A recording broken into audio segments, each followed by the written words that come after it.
오늘 하나님의 말씀의 제목은 위대한 말씀이라는 제목으로 말씀을 전하도록 하겠습니다.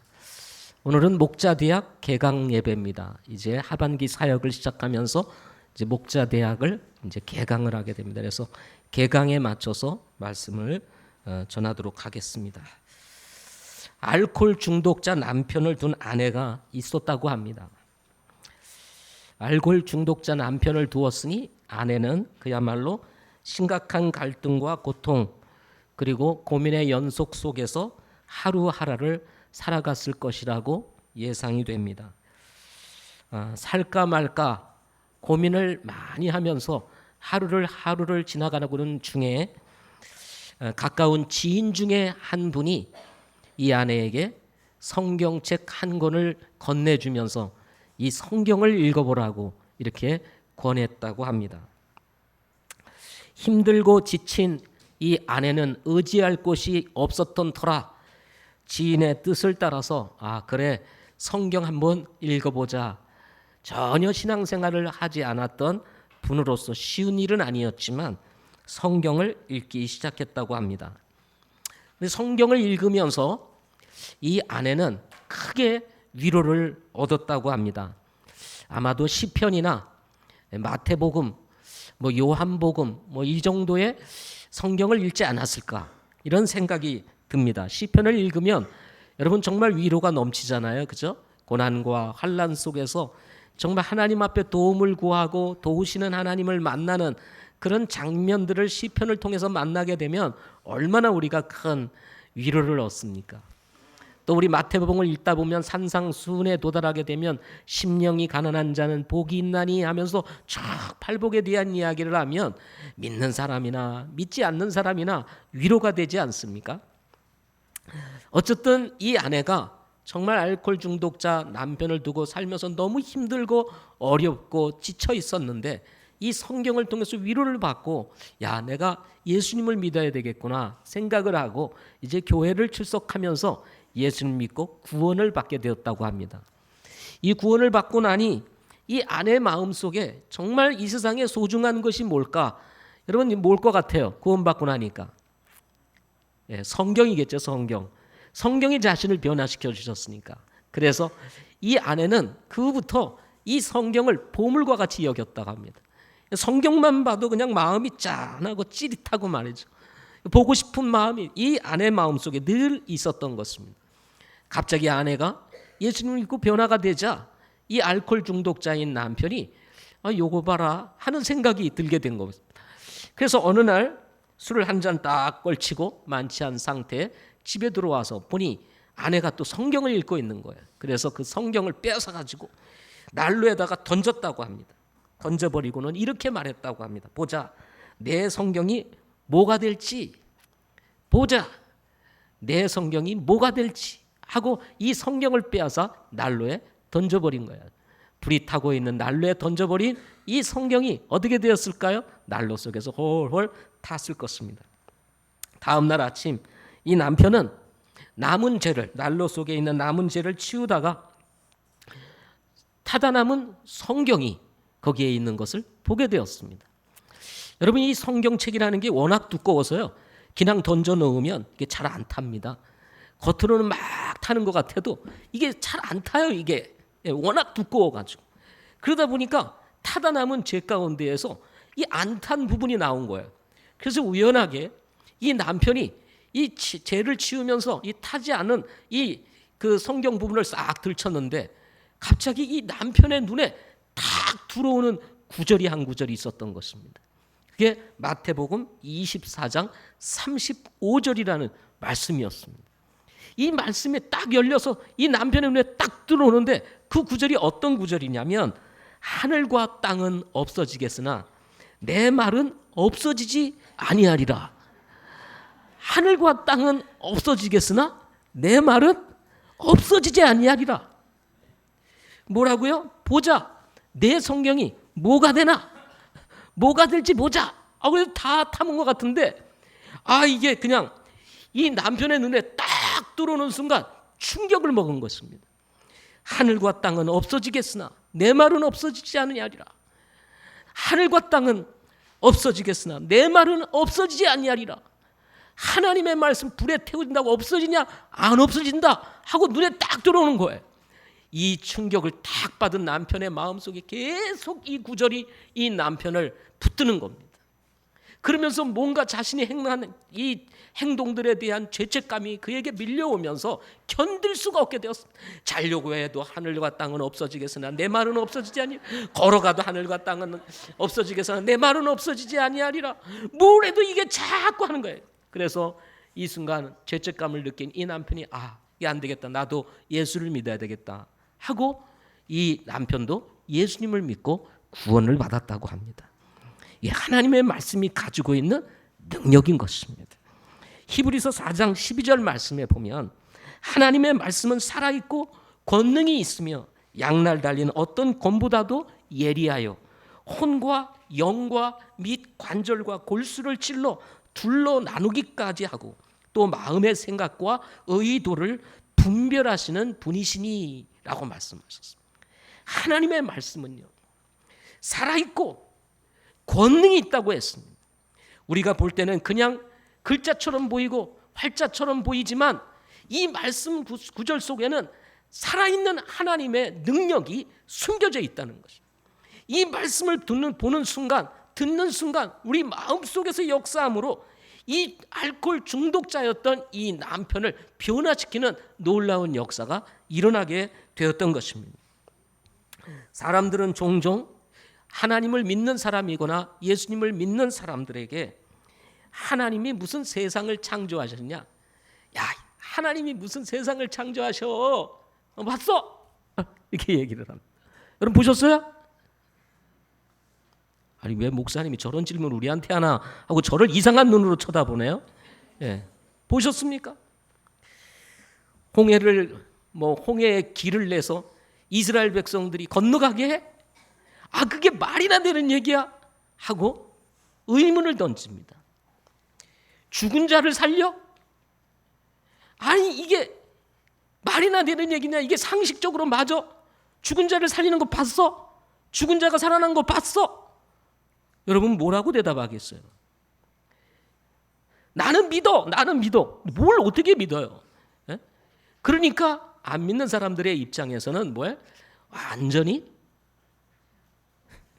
미쳤구나 이렇게 생각을 하지 않겠습니까? 여기에 주님이 다시 오셔? 아니 죽었다가 살아나신 것도 그게 말이 안 되는 일인데 어느 날 다시 오셔? 너 그거 믿니? 하면은 이거 대답하기가 쉽지 않죠. 생뚱맞지 않습니까? 천국과 지옥이 있다? 가봤어? 하고 물어보면 여러분 뭐라고 대답하시겠어요? 있어! 믿어! 막 이렇게 안 믿는 사람의 입장에서 여러분 객관적으로 그게 받아들이기가 쉬울까요? 이런 공격적 질문을 믿지 않는 사람들은 믿는 성도들을 향해서 믿는 사람들을 향해서 던지게 됩니다. 그들은 오히려 우리들보다도 더 당당하게 그리고 확신을 가지고 질문을 던질 때가 있습니다. 오히려 믿는 우리들이 대답을 제대로 하지 못한 채 우물쭈물할 때가 종종 있을 수도 있다는 것입니다. 이런 질문을 던지는 이유가 무엇일까요? 왜 사람들은 우리와 같이 하나님을 믿지 못하고 이런 질문을 던질까요? 대답은 아주 간단합니다. 대답은 뭘까요? 그것은 하나님을 모르기 때문인 것입니다. 하나님을 모르기 때문이라는 거예요. 하나님이 어떤 분인지를 알게 되면 하나님이 천지를 지으셨다? 오케이. 왜? 하나님은 그것 이상도 지으실 수 있는 능력을 가지신 분이시기 때문입니다. 하나님을 모르니까 무슨 소리야 하고 얘기를 하는 것입니다. 죽은 자를 살려? 하나님을 모르기 때문에 이런 질문 대답을 하게 되는 것입니다. 하나님을 알면 하나님이 어떤 분이신지를 알게 되면 안 믿는 것이 기적인 것입니다. 오히려 믿을 수밖에 없는 이유가 생기게 되는 것입니다. 왜 믿는 사람들이 가끔 믿음의 곁길로 나갈까요? 이유는 간단합니다. 하나님이 어떤 분이신지에 대해서 잊어버리기 때문에 그렇습니다. 하나님이 어떤 분이신지에 대해서 알기는 알아요. 그래서 믿기는 믿었어요. 근데 많이 알지를 못해요. 그 아는 깊이가 너무 낮은 거예요. 낮은 거예요. 그러다 보니까 어떻게 됩니까? 자꾸 믿음의 곁길로 나가게 되는 것입니다. 여러분, 자녀가 부모를 가볍게 여기면 부모 말 잘 듣나요? 안 듣나요? 잘 안 듣지요. 뭐 내가 어떻게 하든 뭐 우리 부모님은 그냥 오케이야, 좋아, 그냥 넘어가. 그러면 어떻게 됩니까? 함부로 대하는 것입니다. 그걸 또 좋아라고 하는 부모들은 정신 바짝 차리셔야 합니다. 그거는 자녀를 망치는 길입니다. 우리 선생님들을 학생들이 가벼이 여기면 어떻게 될까요? 선생님들 말 듣지 않죠. 예. 선생님은 우습게 여기죠. 자기가 하고 싶은 대로 행동을 하겠죠. 근데 선생님을 가벼이 여길 수 없다? 그러면요, 어떻게 됩니까? 태도가 달라지죠. 우리 예수 믿는 사람들도 마찬가지입니다. 하나님을 가벼이 여기게 되면 어떻게 될까요? 하나님 말씀 잘 듣지 않습니다. 하나님 앞에서 자기가 하고 싶은 대로 행동을 하게 되는 일들이 벌어지게 되는 것입니다. 그래서 곁길로 가는 거예요. 믿음의 곁길로 자기가 하고 싶은 대로 가게 되는 이유가 생기게 되는 것입니다. 그러다가 어느 날 하나님이 빵 때리면 어떻게 되죠? 아이고, 이거 안 되겠구나. 갑자기 하나님이 크신 분으로 다가옵니다. 하나님이 두려우신 분으로 다가옵니다. 야, 이런 땅 때리셨는데 내가 계속 가면 더 맞겠구나. 그러니까 어떻게 되죠? 겁나서 들어오게 되는 것입니다. 돌아오게 되는 거예요. 두려워서 돌아오게 되는 거예요. 제가 이번에 휴가를 보내면서 저희 교회를 잠시 떠나 있는 형제 하나를 만나게 되었습니다. 이 형제가 저희 교회를 한 3개월 이렇게 나오다가 이제 직장 때문에 멀리 떠나가게 되어서 지금은 교회를 못 나오는데요. 이 친구가 우리 교회를 나오게 된 이유가 뭐냐면 한 10여 년을 신앙생활을 안 하면서 아주 뭐 잘 나가는 친구라 잘 놀고 자기가 원하는 대로 하고 싶은 대로 살았다고 저한테 고백을 했어요. 하고 싶은 걸 다 해봤대요. 그런데 계속 잘 나갈 줄 알았더니 그게 아니라 빵 맞은 거예요. 빵 맞은 거예요. 그래가지고 직장에서 나오게 되고 직장에서 나와보니까 갈 데가 없는 거예요. 갈 데가. 그러면서 심리적으로 정신적으로 영적으로 완전히 바닥을 치면서 이 안에서 일어나는 분노의 감정들, 뭐 자제할 수 없는 이 마음들, 막 이런 것들이 복합적으로 다가오면서 그야말로 정신 상태가 그냥 정말 힘든 상태가 돼버리고 만 것입니다. 그때 깨달은 거예요. 야, 하나님이 나를 치셨구나. 내가 이때 정신 못 차리면 하나님이 더 치겠구나. 그래가지고는 어떻게 해요? 돌아온 거예요. 돌아오면서 어디로 갈까? 어느 교회를 갈까? 찾다가 인터넷에서 우리 교회를 본 거예요. 야, 이 교회를 가야 되겠다. 그래서 나오게 되었습니다. 사람이요, 종종 이럴 때가 있습니다. 그래서 여러분 한 방 빵 맞기 전에 주님을 잘 알고 섬기는 것이 복인 거예요. 그래도 나도 한번 정말 하나님이 살아계신지 한번 맞아봐야 되겠다. 이런 분들은요, 진짜 된탕 맞으면 아예 오지도 못해요. 그러니까 그런 일이랑 아예 하나님을 시험하는 일은 하나님을 더 진노하게 만드는 일이기 때문에 그렇게 하지 마시기를 바랍니다. 여러분 이렇게 말씀을 통해서 이렇게 다 알려주실 때 그렇구나 하고 바르게 가셔야지. 맞을 때까지 가시면 진짜 호되게 맞게 되는 것이죠. 그리고 돌아오는 것은 상처가 많습니다. 시편을 읽는데 95편을 보니까 시편 기자가 하나님을 아주 잘 소개하고 있었습니다. 제가 한번 시편 95편 말씀 3절부터 있는 말씀을 읽어드리겠습니다. 하나님이 어떤 분이신지 여러분 한번 잘 들어보시기를 바랍니다. 주는 위대한 하나님이시요 모든 신들보다 위에 계신 위대하신 왕이시로다. 땅의 깊은 곳들이 그분의 손 안에 있으며 산들의 능력도 그분의 것이로다. 바다도 그분의 것이니 그분께서 그것을 만드셨으며 마른 땅도 그분의 손이 조성하셨도다. 오라 우리가 경배하고 절하며 우리를 만드신 분 곧 주 앞에 무릎을 꿇자. 그분은 우리의 하나님이시요 우리는 그분의 초장의 백성이며 그분의 손의 양들이로다. 오늘 너희가 그분의 음성을 듣거든 경노하게 하던 때와 같이 또 광야에서 시험하던 날에 한 것 같이 너의 마음을 강팍하게 하지 말아라 하고 말씀합니다. 하나님은 위대하시단 땅의 깊은 곳들 그 모든 것들이 그분 손 안에 있고 산들의 능력도 그분의 손 안에 있고 바다도 그분의 것이고 땅도 그분이 조성하셨어. 우리를 만드신 하나님 앞에 우리가 무릎을 꿇자 하고 시편 기자는 노래하고 있는 것을 보게 됩니다. 바로 그분이 우리의 하나님이시요 우리는 그분의 초장의 백성이다 이 말이죠. 우리는 그분의 양이라는 것입니다. 그분의 절대적인 돌봄과 그분의 절대적인 인도하심과 그분의 절대적인 공급하심이 없이는 살 수 없는 초장의 백성이요 초장의 양들이라고 말씀하고 있는 것입니다.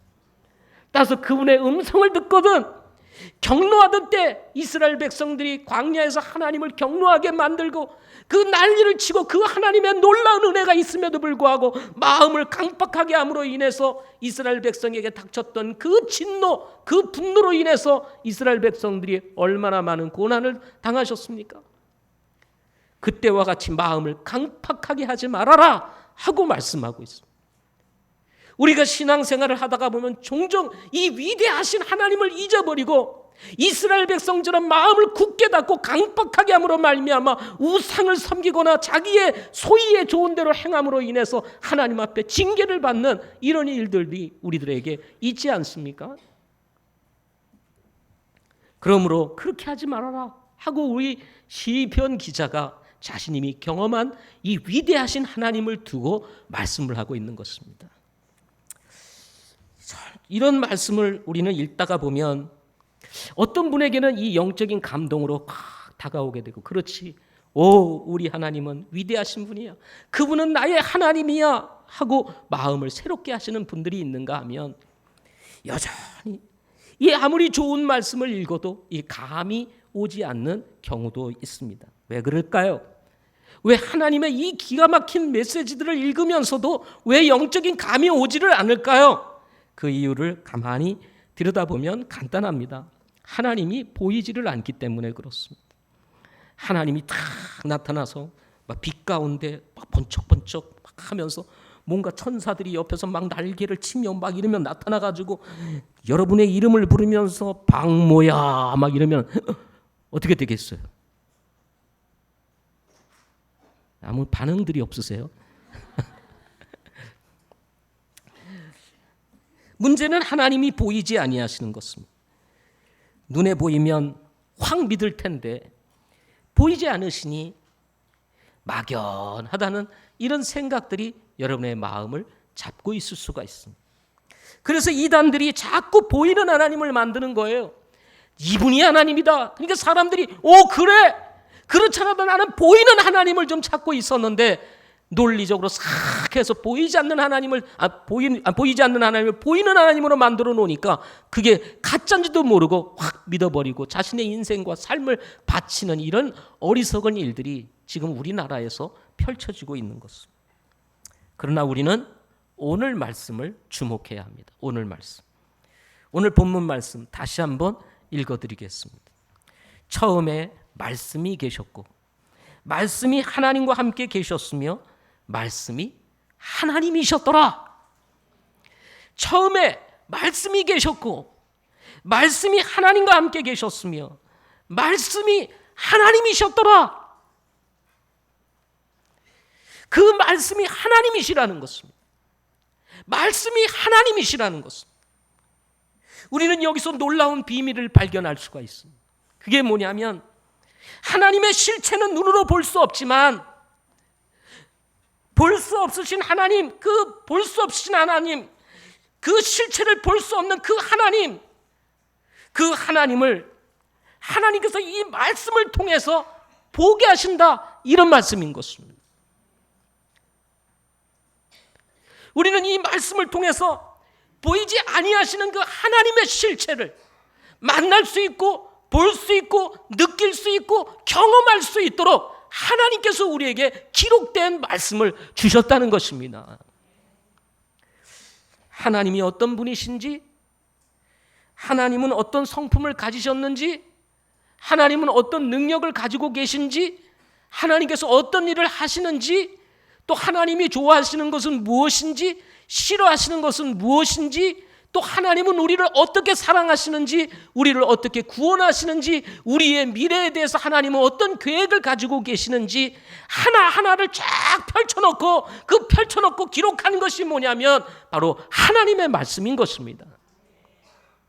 그러므로 하나님을 알고 싶거나 하나님을 만나고 싶거나 하나님을 보시고 싶으신 분들이 계시다면 어디로 가야 할까요? 하나님의 말씀으로 가야 되는 것입니다. 이 말씀이 하나님을 볼 수 있는 통로요, 만날 수 있는 통로요, 느낄 수 있는 통로요, 경험할 수 있는 통로인 것입니다. 사람들은 하나님을 만나고 싶어 합니다. 하나님을 보고 싶어 합니다. 하나님을 경험하고 싶어요. 그런데 문제는 말씀을 안 봐요. 말씀 그러면 뭐예요? 그건 아니지. 세상 얘기 쫙 하다가 말씀 얘기하시죠. 그러면 갑자기 전부 다 입술을 닫으십니다. 세상 얘기할 때는 눈이 반짝반짝 하시더니 말씀 얘기하자 그러면 전부 다 조세요. 이게요, 누가 하는 일일까요? 이거 누가 하는 일일까요? 하나님이 하시는 일일까요? 우리는 영적으로 깨어 있어야 합니다. 아멘. 영적으로 깨어 있어야 돼요. 우리 학생들도 우리 선생님들하고 모여서 교제하는 것을 보게 되면, 말씀을 나누는 시간들을 보게 되면 눈이 한 반 정도 이렇게 감겨 있거나 풀려 있는 경우들이 많습니다. 근데 게임을 하고 논다 그러면은 얼마나 아이들이 반짝반짝거리는지 보면은 제가 시간도 가는 줄 모르고 아이들이 노는 거를 봐요. 예. 우리 아이들하고 잠시 만나서 하루를 제가 아이들과 함께 투어를 해주는 시간을 가졌었는데요. 마지막 날이라, 그래도 마지막 날인데 일찍 잘 수는 있겠니? 그러니까 몇 시까지 놀래? 하고 얘기를 했더니 막 이렇게 자꾸 이렇게 바꾸더라고요. 이렇게 이 2시냐 뭐냐 막 이러면 이렇게 하더니 3시 반 그러는 거예요. 3시 반. 새벽 3시 반까지 놀겠대요. 그래서 3시 반까지 그래. 너희들이 정한 거니까 너희들이 정한 대로 한번 해봐라. 그 대신 밑에서 사람들이 올라오면 안 되니까 조용히 놀아야 된다 하고 얘기를 하는데, 새벽이 되면 모든 게 잠을 자잖아요. 그야말로 고요합니다. 이렇게 사람들이 활동할 때는 느끼지 못하는 것이 고요할 때는 조그만 소리만 나도 어떻게 될까요? 그게 잡음이 크게 들리거든요. 그래도 내가 우리 아이들을 믿어야지 그러면서 이제 제가 옆에 방에서 자고 아이들은 이제 노는데요. 쿵쿵 소리가 들리는 거예요. 제가 누워있는데 쿵쿵 소리가 들리는 거예요. 이게 또 밑에서 사람들이 올라올 것 같은 느낌이 또 드는 거예요. 불안해서 잠을 잘 수가 없는 거예요. 그래서 한번 나가가지고 조용히 해라. 밑에서 올라온다. 밑에서 올라오는 것도 중요하지만 우리는 이웃을 먼저 생각해야 되잖아요. 다른 사람의 수면을 방해해서는 안 되지 않습니까? 그래서 다시 한번 주의를 주고 제가 또 다 누웠는데 잠이 안 오는 거예요. 소곤소곤 소리는 그래도 어느 정도 들려도 괜찮은데 이 쿵쿵하게 되면 안 돼요. 뭔가 또 쿵거리는 거야. 우리 집사람이 불안한지 자다가 또 코 골면서 옆에 자다가 갑자기 깨가지고 여보 안 되는데 그러는 거야. 그래가지고 저도 이게 불안해서 잠을 잘 수가 없는 거예요. 그래가지고 일어나가지고 안 되겠다. 너희들 자야 되겠다. 안 되겠다. 이거 잘못하다가 밑에서 이게 일이 나겠다. 그래서 들어가서 자라 하고 이제 들어보냈어요. 그랬는데요. 아이들은 대단해요. 문을 열고 들어가서 문을 열고 3시 반까지 끝내 놀았대요. 3시 반까지 끝내 놀았답니다. 그런데 저는 쿵소리가 안 들리니까 큰 소리가 안 들리니까 이제 조심해서 놀았겠죠. 조심해서 놀아. 그건 괜찮아. 어쨌든 놀았어요. 예. 야, 대단하다. 이런 생각들을 가지게 됩니다. 이렇게 종종 제가 무슨 얘기 하려다가 이 얘기를 껐는지 모르겠네요. 뭔 얘기를 하려고 그랬어요?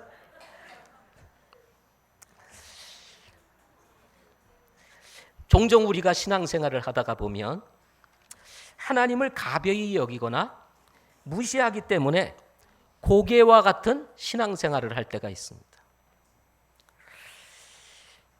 제가 볼 때도 굉장히 위험한, 진짜 고개를 타는 것 같은 신앙생활을 하는데 우리가 볼 때는 그런데요, 제가 볼 때는 본인은 전혀 그렇지 않은 거예요. 그것을 아주 잘 가는 것으로 생각하는데 제가 볼 때는 고개예요. 고개와 같이 신앙생활을 하는 경우들이 참 많습니다. 왜 그럴까요? 그것은 하나님을 모르기 때문에 그렇습니다. 예를 들어 성경에는 하나님께서 하늘과 땅을 창조하셨다라고 말씀하셨습니다. 하늘과 땅을 하나님께서 창조하셨다는 거예요. 그런데 이 세상에서는 무슨 창조, 그것은 다 우연에 의해서 만들어진 거지. 누가 만들긴 누가 만들어. 그거는 저절로 된 거야 하고 이야기를 합니다. 무신론적 진화론이 이 세계를 지배하고 있는 이런 상황 가운데서 사람들은 그것을 여전히 믿고 주장하고 있습니다. 그러나 여러분, 만약에 제가 여러분들에게 여기 있는 이 피아노가 저절로 만들어졌다는 사실을 아시나요? 하고 여러분들에게 묻는다면 어떻게 대답하시겠습니까? 이거는 수천 년, 수만 년, 수억 년을 지나는 순간 어느 순간 갑자기 피아노가 됐어요 하고 여러분 제가 그렇게 주장을 한다면 여러분들은 저에게 뭐라고 얘기를 할까요? 어느 것이 더 과학적이고 상식적일까요? 하나님께서 하늘과 땅을 만드셨다는 것, 창조하셨다는 것이 상식적일까요? 아니면은 이 모든 세상이 저절로 우연에 의해서 만들어졌다는 말이 더 상식적이고 과학적일까요? 여러분은 어떻게 생각하십니까? 여러분들이 경험하고 여러분들이 살아가면서 경험하고 있는 이 많은 우리의 삶 속에서 만나는 생활과학 속에서 여러분이 이해하고 그리고 여러분이 알고 있는 상식은 어떤 것인가요? 게놈 프로젝트는 인간의 유전자 지도를 만드는 거대한 프로젝트로 완전히 지도가 완성이 되었다고 합니다. 우리 눈에 보이지 않는 정자 속에는 우리가 눈으로 확인할 수 없는 어마어마한 정보가 내장이 되어 있다고 합니다. 그 양은 우리가 상상하기조차 어려울 정도입니다. 23쌍의 염색체 속에 DNA라는 분자 구조로 존재하는 이 DNA는 30억 개에 달하는 염기의 배열로 이루어져 있다고 합니다. 30억 개에 달하는 염기의 배열로 이루어져 있는 이 DNA 구조는 그 하나하나마다 기능과 역할이 다 다르다고 합니다. 30억 개에 달하는 염기 배열로 이루어졌다는 사실은 이제 알게 되었지만 그러나 여전히 모든 유전자의 역할 및 그 유전자가 가지고 있는 특정한 기능과 방식에 대해서는 완전히 밝혀지지 않았다고 합니다. 수많은 사람들이 매달려서 유전자 지도를 이제 만들어내기는 했지만 그 유전자 지도가 가지고 있는 역할과 기능에 대해서는 아직도 모를 정도라는 것입니다.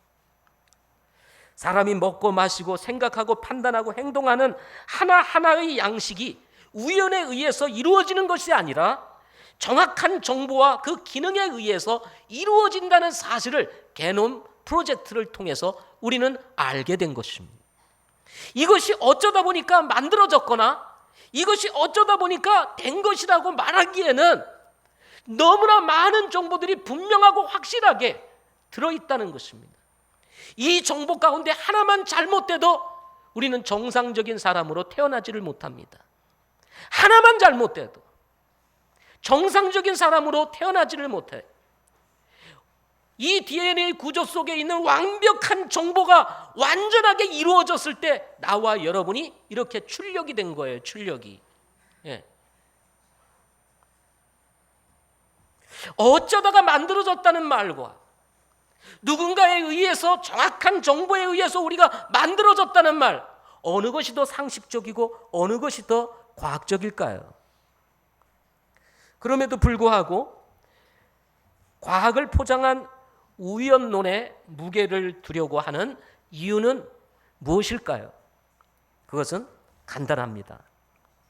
하나님을 인정하고 싶지 않기 때문이라는 거예요. 사람들의 마음속에 하나님을 인정하고 싶지 않은 거예요. 하나님을 인정하는 순간 성경의 모든 것을 받아들여야 된다라고 하는 사실이 싫은 거예요. 성경은 종교고 과학은 과학이다 라고 하는 이 사실, 종교를 받아들일 것이냐 내가 과학을 추구할 것이냐. 그런데 성경을 받아들인다는 것은 곧 종교를 받아들인다는, 하나님을 받아들인다는 이런 생각이 있기 때문에 그게 싫은 거예요. 그렇기 때문에 과학을 포장한 우연론에 무게를 싣고 여전히 거기에 허구요 그리고 유추요, 거기에 분명한 증거도 없음에도 불구하고 여전히 사람들은 마치 그것이 과학인 것처럼 주장하고 받아들이고 있다는 것입니다. 여러분, 말씀과 하나님은 따로 생각할 수가 없습니다. 말씀이 하나님이요, 하나님이 말씀입니다. 이 하나님의 말씀은 진리이기 때문에 오류가 없어요. 이 말씀이 확실하고 분명한 것입니다. 이 세상에는 법칙이라는 것이 존재합니다. 만유인력의 법칙, 인과율의 법칙, 기체역학의 법칙, 보존의 법칙, 붕괴의 법칙, 운동의 법칙, 대기순환의 법칙 등등등등 많은 법칙이 있어요. 시편 8편 3편에 보면 3절에 보면 주의 하늘도 그 주의 손가락으로 지으신 작품과 주께서 정하신 달과 별들을 내가 깊이 생각하오니 라는 말씀을 통해서 하나님께서 하늘과 별들을 손가락으로 다 지으셨다. 그분의 작품이다 라고 말씀하고 계십니다. 그리고는 욥기 26장 7절 8절에 보면 그분께서는 북쪽을 빈 곳에 펴시며 땅을 허공에 매다시고 물들을 자신의 빽빽한 구름 속에 싸매시나 구름의 물들 밑에서 찢어지지 아니하느니라 하고 말씀하시면서 그냥 어떻게 보면 스쳐 지나가는 내용같이 보이고 아무것도 아닌 내용처럼 보이지만 바다를 향해 계속 나가면 끝에는 낭떠러지가 있어서 떨어진다라고 하는 것이 일반적인 상식처럼 받아들여지는 그런 시기에, 그런 시기 이전에, 훨씬 이전에, 더 오래전에 이미 성경에서는 이 땅이 이 우주의 한 공간에 그냥 허공에 있다는 사실을 이미 욥기서에 말씀하고 있는 거예요. 하나님께서 이 우주 공간에 땅을 두시고 이 별들을 두셔서 보이지 않는 하나님의 손이 이 모든 별들이 공존하면서 자기의 자리를 지키도록 하셨다는 이 사실이 이미 암시되어 있는 이런 내용의 말씀이 성경에 기록되어 있다는 것입니다. 여기에 뿐만 아니라 물들을 자신의 빽빽한 구름 속에 싸매시나 구름이 물들 밑에서 찢어지지 아니함으로 인해서 구름과 비가 적당하게 내리게 하심으로 우리가 사는데 지장이 없도록 하나님이 인도하시는 이 놀라운 섭리에 대해서도 성경은 말씀하고 있는 것입니다. 기체역학과 대기순환의 원리가 담겨져 있는 이 물과 공기의 흐름에 대한 원리 등 이런 법칙들이 여러분 어떻게 존재할 수 있었을까요? 이것이 그냥 우연에 의해서 존재할 수 있었을까요? 물이 위에서 아래로 흘러야 하는데 아래에서 위로 흐른다면 여러분 어떻게 될까요? 콩을 심으면 콩이 나고 밭을 심으면 밭이 나야 되는데 여러분 엉뚱한 것이 난다고 생각하면 과연 우리가 살아갈 수 있을까요? 하나님께서 세워놓으신 이 법칙들이 하나만 어그러져도 우리가 살아갈 수가 없다는 사실을 여러분 이해하시고 계십니까? 왜 사람들이 하나님을 믿지 못할까요? 왜 성도들이 하나님을 신뢰하지 못할까요? 이유는 간단합니다. 하나님을 모르기 때문에 그렇습니다. 하나님을 아는 만큼 믿음은 잘하고 하나님을 모르는 만큼 믿음은 잘할 수가 없는 것입니다. 그래서 우리 하나님을 아는 만큼의 수준에 따라서 우리의 믿음이 자라가는 거예요. 그러면 어떻게 우리가 하나님을 알 수 있을까요? 하나님의 말씀을 통해서 알게 되는 것입니다. 하나님의 말씀을 아는 사이즈만큼 우리의 믿음이 있는 것입니다. 하나님의 말씀을 많이 알면 그 많이 아는 만큼의 믿음의 사이즈가 되고, 하나님의 말씀을 조금 알면 우리의 믿음은 작은 믿음이 될 수밖에 없는 것입니다. 우리는 하나님을 경험하고 싶어 합니다. 하나님을 만나고 싶어 해요. 그런데 하나님의 말씀을 가까이 하지 아니하고 하나님의 말씀을 모르는 가운데서 우리가 어떻게 하나님을 경험하고 하나님을 이해하고 우리의 믿음을 키울 수 있겠습니까? 우리가 믿음이 자라기 위해서 반드시 우리에게 필요한 것은 진리인 하나님의 말씀이 우리의 삶 가운데 들어와야 한다는 것입니다. 크리스천 스쿨을 개강하면서 학생과 부모를 대상으로 독서 세미나를 했습니다. 우리 박승진 자매가 한 30분 동안 독서 세미나를 했는데요. 사람들이 독서를 하지 않는 이유를 쭉 얘기를 하는데 제일 높은 퍼센티지가 29.1%로 숙제나 학원 때문에 아이들이 독서를 하지 않는다고 합니다. 그 다음이 21.1%로 읽기가 싫거나 습관이 들지 않아서가 두 번째이고, 18.5%가 휴대폰이나 전화 그리고 인터넷 게임 이런 거 하느라고 시간이 없어서 독서를 하지 못한다고 합니다. 저는 이 강의를 들으면서 이것은 단순히 일반 독서뿐만 아니라 성경을 읽거나 연구하는 문제도 똑같다는 생각을 가지게 되었습니다. 우리가 성경을 읽을 수 있는 시간이 과연 없을까요?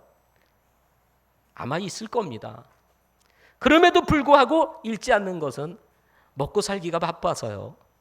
뭐 이런 대답이 대부분 많이 나오지 않을까? 피곤해서요. 또 읽기가 싫어서요. 성경만 읽으면 잠이 와요. 뭐 이런 얘기들이 아마 보편적이지 않을까. 또 이해할 수가 없어요. 읽어도 무슨 뜻인지를 모르겠어요. 여러분, 어떤 것을 읽는데 처음부터 다 아는 게 어디 있어요? 다 그런 것을 배워가면서 이해해가면서 아는 것이죠. 사람은 누구나 자신이 확신하는 일에 시간과 돈과 인생을 투자하게 됩니다. 그것이 무엇이 됐든지 간에 자기가 믿고 확신하는 일에 자신의 인생을 투자하게 되는 것입니다. 그러나 과연 우리의 인생을 투자할 투자처가 어디일까요?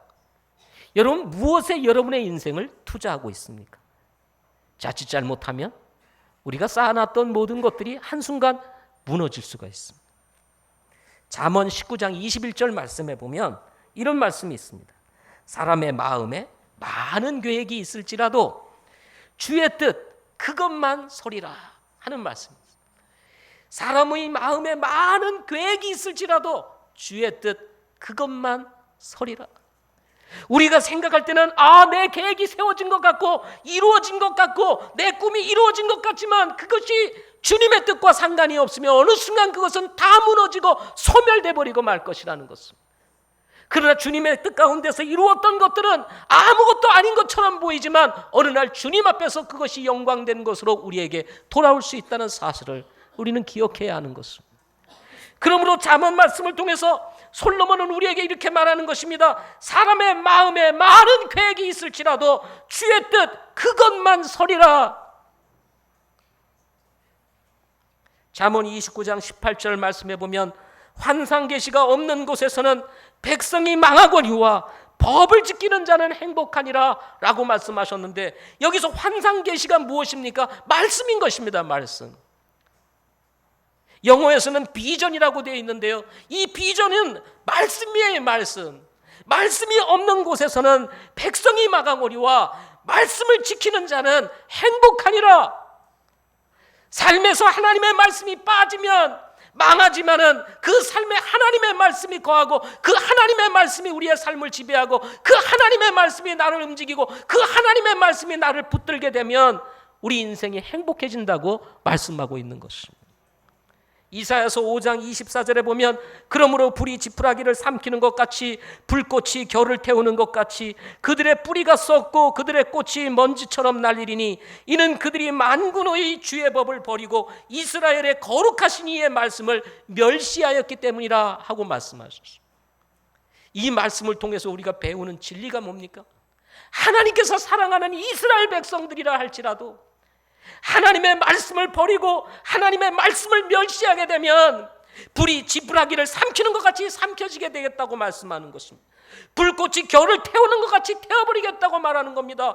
뿌리가 썩고 그들의 꽃이 먼지처럼 날리겠다고 말씀하고 있는 것입니다. 우리의 인생이 겨처럼 변하고 재처럼 변하는 이유가 뭘까요? 하나님의 말씀에서 우리의 삶이 멀어지기 때문일 가능성이 있습니다. 반대로 우리가 하나님의 말씀을 나의 것으로 삼고 하나님의 말씀을 존중히 여기고 하나님의 말씀을 나의 삶의 정말 중심으로 삼아서 우리가 쫓아가게 된다면 여러분, 우리의 삶은 멸시를 받는 것이 아니라 존중히 여김을 받는 은혜가 있게 되는 것입니다.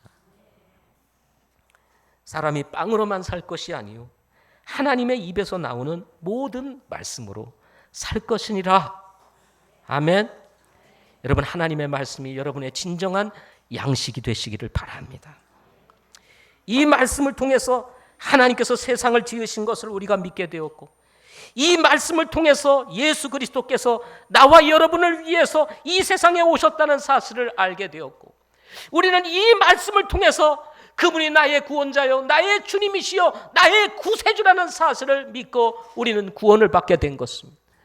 뿐만 아니라 구원을 받게 된 이후에도 우리는 이 말씀을 통해서 우리의 삶이 변화될 수 있다는 사실을 알고 하나님의 말씀에 순종하는 삶을 살 때 하나님께서 우리의 삶을 풍성하게 하신다는 사실을 믿기에 비록 힘들고 거친 세상이라 할지라도 예수님을 믿고 산다는 것이 불리한 세상이라 할지라도 우리는 하나님의 말씀에 순종하려고 노력하면서 살아가고 있는 것입니다.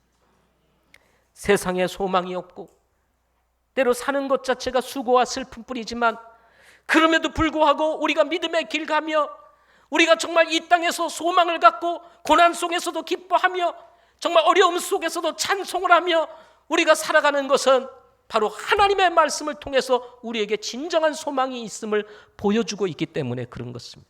주님은 다시 오실 것입니다. 그리고 주님께서 말씀하셨던 우리를 위해서 예비해 놓은 처소는 어느 날 저 하늘에서 이 땅으로 내려오는 날이 올 것이라는 것입니다. 우리는 이 사실을 말씀을 통해서 믿는 것입니다. 사랑하는 성도 여러분, 오늘은 목자대학 개강입니다. 하나님의 말씀을 배우는 것이 우리에게 얼마나 소중한 일인지 이거는 말로 설명하기가 어려운 것입니다. 하나님께서 우리에게 주신 기회를 놓치지 마시고 여러분 함께 하실 수 있기를 바랍니다. 또 이미 목자대학을 다 졸업하셨던 분들이라 할지라도 이미 세월이 많이 지나서 어렴풋하고 그때 뭘 배웠는지 잘 모른다. 그럼 여러분 또 들어가서 한 번 더 배워도 괜찮아요. 한 번 배운다고 다 아는 거 아니지 않습니까? 듣고 또 들어야 그것이 내 것이 되는 것처럼 여러분 나 그거 공부했어, 나 들었어 그걸로 끝나는 것이 아니라 그것이 내 것이 되었는지를 한번 확인해보고 아니면 다시 한번 들어가서 재수강하고 또 하나님의 말씀을 다시 공부해보고 그래서 나의 부족한 것이 무엇인지를 다시 한번 되새겨보면서 영적으로 성장하고 자라갈 수 있는 여러분들이 되시기를 바랍니다. 기도하겠습니다.